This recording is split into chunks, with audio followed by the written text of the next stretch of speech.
Jeffrey Epstein dinyatakan mati. Kasusnya ditutup, tapi dokumennya baru saja dibuka. Nama-nama muncul, kekuasaan terlibat. Pertanyaannya bukan lagi apa yang dia lakukan, tapi siapa yang dilindungi. Bismillahirrahmanirrahim.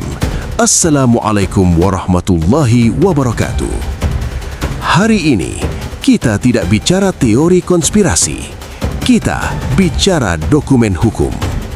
Bukan rumor, bukan gosip, tapi arsip pengadilan yang selama bertahun-tahun tidak ingin dibaca publik. Siapa Jeffrey Epstein? Jeffrey Epstein terpidana kejahatan seksual, mengelola jaringan eksploitasi anak di bawah umur, bergaul dengan elit politik, bisnis, dan akademik.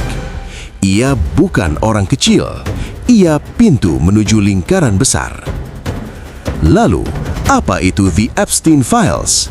The Epstein Files bukan satu dokumen tunggal. Ini istilah untuk dokumen pengadilan, kesaksian korban, catatan perjalanan, email, dan relasi sosial. Yang mengganggu bukan isinya saja, tetapi kenapa lama sekali disembunyikan. Pola yang selalu sama. Dalam banyak kesaksian, muncul pola. Korban masih di bawah umur, kekerasan terjadi di properti privat, pelaku merasa tak tersentuh. Ini bukan kejahatan spontan, ini sistematis, dan sistem selalu butuh perlindungan. Kenapa nama-nama itu sensitif?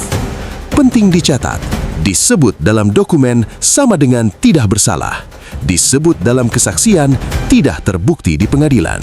Tapi, pertanyaan jujurnya, jika tidak bersalah, mengapa transparansi ditakuti? Mengapa banyak dokumen disegel, ditunda, dirahasiakan bertahun-tahun? Kematian Jeffrey Epstein yang meninggalkan lebih banyak pertanyaan. Jeffrey Epstein mati di tahanan, secara resmi bunuh diri, secara publik penuh kejanggalan. Yang jelas, banyak jawaban mati bersamanya, dan itu menguntungkan bukan korban, tetapi orang-orang di atas. Dalam Islam, kezaliman tidak pernah pribadi.